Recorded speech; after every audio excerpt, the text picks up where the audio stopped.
they made a big play. They finally let Devin Allen run by somebody. So that was fun. I've been waiting for it all summer. I was like, when are they going to let the kid run? And they finally let him run by somebody. And it was pretty spectacular. You see what speed can do. But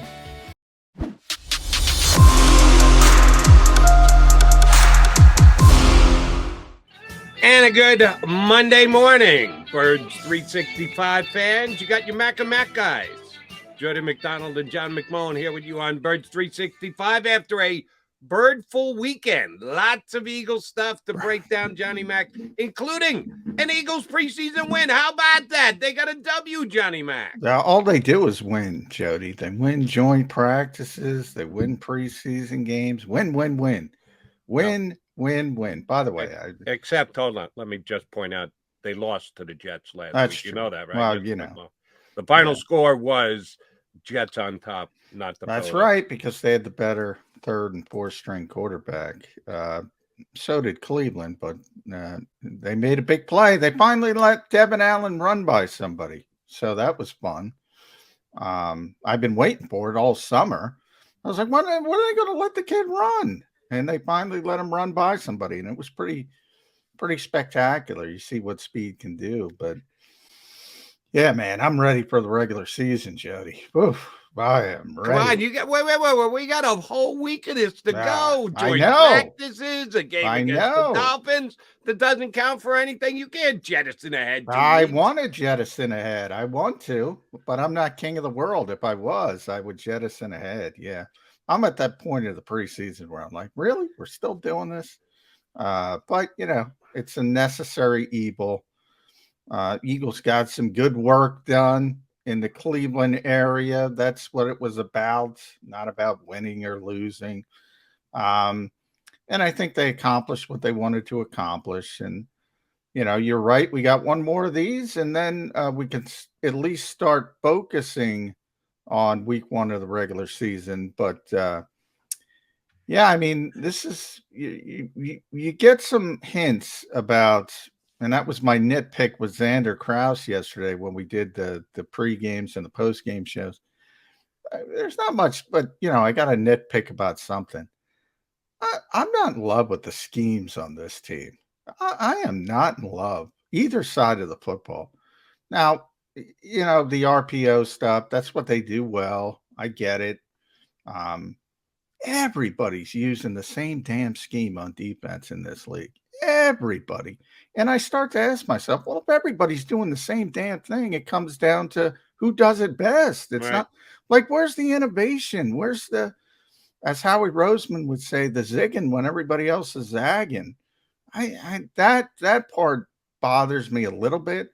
But this team's really talented. They are talented, and they're going to win games on talent, I think, is where we are with the Eagles. They have a very, very talented roster. And here's the one thing we don't know about schemes. The offensive scheme is the offensive scheme, and the defensive scheme is the defensive scheme. Ooh, that's deep insight right there, Joe. How much are both the offense and the defense keeping under wraps? Is this scheme as vanilla as it seems to be in the preseason games? Now, neither you nor I were there on the joint practices on Friday, Thursday and Friday, and maybe they showed a little bit more there, because you do want to get – it's great to break it down on a whiteboard and show film, but I think you do need to go out and actually practice it a little bit to be able to run it once the regular season starts, but – nobody in the NFL seems to be doing that these days. So maybe, just maybe I'm too optimistic here, that we haven't seen them unveil what their scheme's going to look like. Well, they're definitely not doing anything of any substance in a preseason game. For me, it's not the preseason game. And for me, it's not the defense, because the defense is the defense, and the defense is going to look the same. Big Fangio, blah, blah, blah. Odd even man fronts, toggle back and forth, run downs, pass downs. They're going to play cover two. They're going to play quarters coverage. They're going to try to disguise everything until the snap. Exact same thing half of the league is doing. That ain't changing. Offensively, Obviously, they're not showing anything. Now, we know they were 32nd in the NFL with motion. We know that Nick Sirianni says you Oh, so never want to that's what be. this is all about. You didn't get any No, it's motion in the preseason, no, and you're it's not. still bummed out that No, they were last in the league with motion last no, year. it's that's just one part of it. I'm going. That's one part of what Okay. I'm saying. Sorry to interrupt. RPO is RPO. I mean, it is what it is. They're going to use a lot of RPOs. That's not even vanilla, chocolate, strawberry. It is what it is. That's their play action, right? Like Cleveland uses play action. It's the Shanahan Kubiak offense. Um, so that is what it is. The RPO part of it. And by the way, they should be using RPOs with Jalen Hurts as the quarterback. And by the way, Gardner Minshew deserves credit. Made a lot of good decisions out of those RPOs, second team, blah, blah, blah. I just don't know where all this innovation, where there's room for this innovation. I think they're going to get better offensively because they have better players. And by better players, I mean better player. And A.J. Brown, who's this big domino who makes everybody else fit into place. And he's just hard to cover. So, I mean, but they're going to be running the same damn stuff. Maybe they run an extra piece of motion to make people like me happy, but they're going to be running the same damn stuff. They just have a better group because of AJ Brown. I don't know. It's like when Doug left, and I'm above board. I don't think Doug should have been fired. I think Doug deserved one more chance to turn it around. But we were kind of spun that, well, we need more innovation. And they got anything but. I mean, they're just going along. So now this team is about talent. So if you want to go, I want to fast forward to week 1. If you want to fast forward all the way to week 18, this team's going to be about talent. They're going to out talent people when they win. They're not going to out scheme people because they're one of the crowd when it comes to that. All right. The only thing that surprises me about your stance today, Johnny Mac, is, and again, it's a preseason game. They're probably overly vanilla. We did not see their starting however many this side of Cam Jurgens on the offense because they're overly protective about injuries. But the guys that were in there did run the football right down the throats of the Cleveland Browns. Oh, they can run it. Whoever they were putting out there, whatever individuals were tasked to do what they had to do, they did what John McMullen suggested last week with me here on Birds 365. They were better when they ran the football last year. Why the hell would they go away from that? That gave them their best chance to win last year, and it'll give them their best chance to win again this year. Well, J Mac, that's what they did yesterday against the Browns. They ran it right down their throat the first 2 possessions. Well, they had the best. You should be jumping for joy that the Philadelphia Eagles are still a run first football team. And that's what they have the best talent, right? They have the best second team offensive line. I'm looking at that second team offensive line and saying, well, boy, they could start for bottom 5 team in this league. That group. I mean, Cam Jurgens looks phenomenal. They're out talenting people, which, and they'll do that with the first team offensive line. That's why they should do it. I'm just pointing out, and I said it was a nitpick because I got nothing else to do in the preseason but nitpick because everything is vanilla. I'm just saying they're going to out talent people. They're not going to Bill Walsh people. They're not going to Sean McVay people. They're not going to Vic Fangio people before everybody started copying Vic Fangio. They're not going to cover 3 people before everybody started copying cover 3. They're not going to cover 2 people before everybody started copying Tony Dungy. That's what I'm saying. There's the Belichicks and the McVays and the Dungies and the Pete Carrolls and the Big Fangios who are ahead of the curve, and then everybody follows behind. That's all I'm saying. The Eagles follow behind. Andy Reid out of this conversation. Andy Reid was an innovator, still is in many ways, even though he's got more experience than anybody this side of Belichick.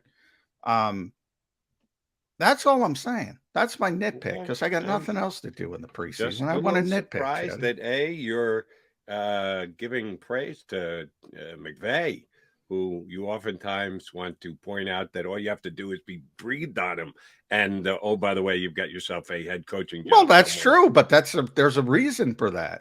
And Sean, by the way, Sean is honest. I give coaches who are honest very credit. And I always say he calls his offense the illusion of complexity. It looks complex, but it isn't complex. But it fools the other team. That's the goal. For the most part, if you're very disciplined, like Belichick, like Fangio, and you teach your players well, he struggles a little bit, which is why he wanted Big Fangio's defense. However, uh, it's I mean, that's what I was sold on, innovative young coaching. And I like JG personally. I was sold on innovative young coach. We need innovative young coaches. Well, they got young coaches. I if you do the same thing as everybody else, that ain't innovation. That's all I'm saying. All right. And again, we got a lot to get into here, but I'm fascinated by your nitpicking stance. Who's the innovative young coach they would hire? Yeah, I know. You're on record. I'm on record. I thought the trigger being pulled on Doug was a little premature.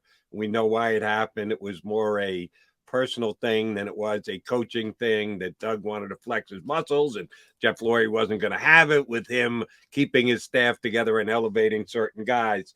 So they did what they did. They moved on.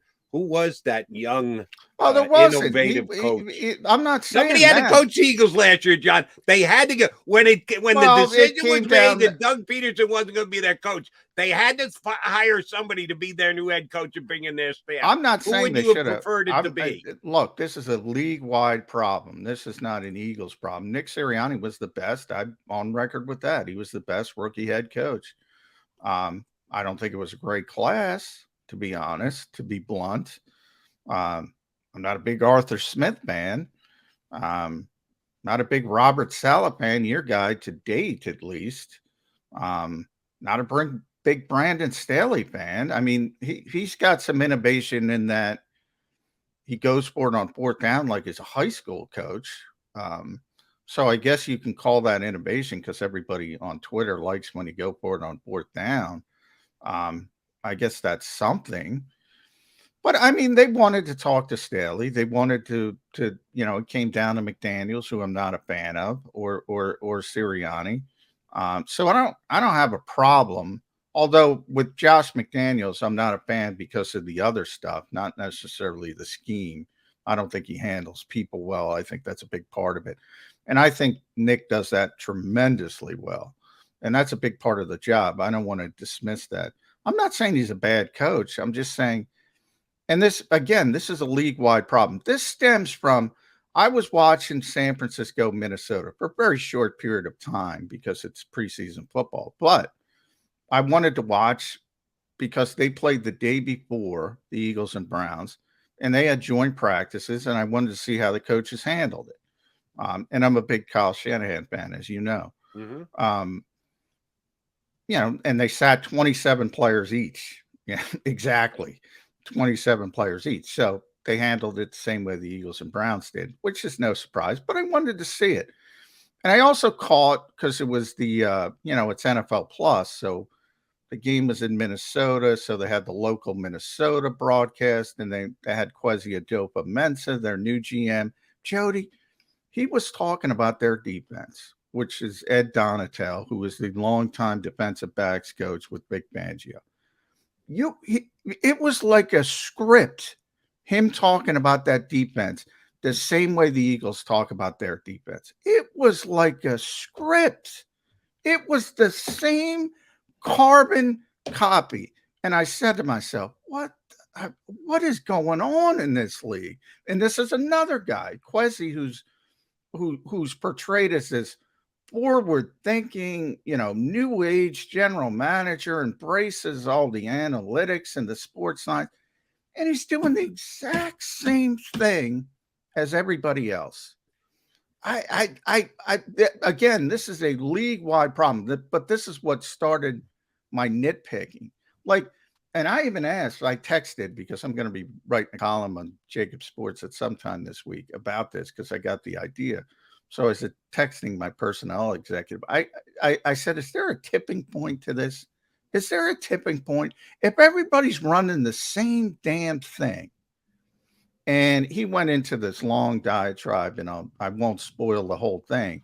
It's more complex than the cover 2, than the cover 3, and there's more unique traits to it. But at the very end, Jody, he said, to your original point, yeah, there's going to be a tipping point. If everybody runs the same damn thing, there's going to be a tipping point to where, as we go back to Howie Roseman, the zigging is going to be more valuable than just going along with the crowd. That's where it all started. All right, we shall see. I'm actually okay with everything you just said as far as the Eagles go for a very specific reason. You also said when the majority of people are doing the same thing, and that's one of your knocks on the NFL, that everybody's playing the same guy, the few, the proud, those that zig when others zag.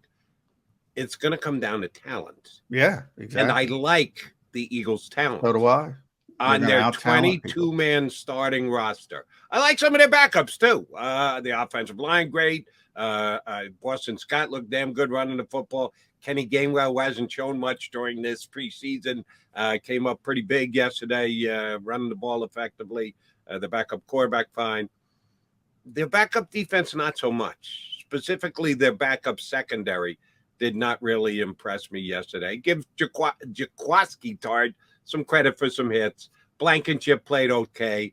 All the backup young cornerbacks that they have, nobody really wowed me. Job made one play in the end zone. Give him credit for that. But Kerry Vincent and Sachere, no. They better stay healthy in the defensive backfield because I don't love their back. I just like their talent. So I'm okay with it. Even if it's not cutting edge or different or stepping outside of a comfort zone. Here's the only thing that Eagle fans should care about, John. The end of the day, did they win? And yes, they won 21-20 yesterday. We know the final score means absolutely nothing because it's a preseason game. But once the regular season starts, are the Eagles going to be able to win? I say yes, despite their lack of creativity, because they got a talented roster. That's the most important thing. At the start of my diatribe, I said when we get to week 18, they're going to win. They're going to win a lot of games because of their talent. Yep. They're going to out talent people. And very similar to last year when they made the playoffs and nobody expected them to. Eventually, they're going to run up against a team with more talent. And then what happens? Then I need somebody to close that gap for me. They're not the most talented team, but they have a lot of talent. And they're going to out-talent a lot of teams. But they're going to hit somebody along the way in the playoffs, because I think they're going to make the playoffs, that's more talented.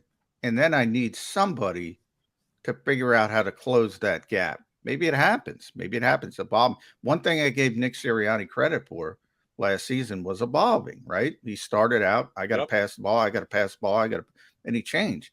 So maybe he can evolve. I'm just saying, as a whole, this looks like a follow the leader crowd. That's all I'm saying. He's McMullen. I'm McDonald. That makes it Mac and Mac Birds 365. We'll get our first guest of the day up. Got another Jay coming along. John, Jody, and Joe Santaliquido doing some work for us on JAKIB Sports. You read him at Bleeding Green Nation and Philly Voice. He is the free agent football authority of the Delaware Valley. Joe Santaliquido joins us next here on Birds 365.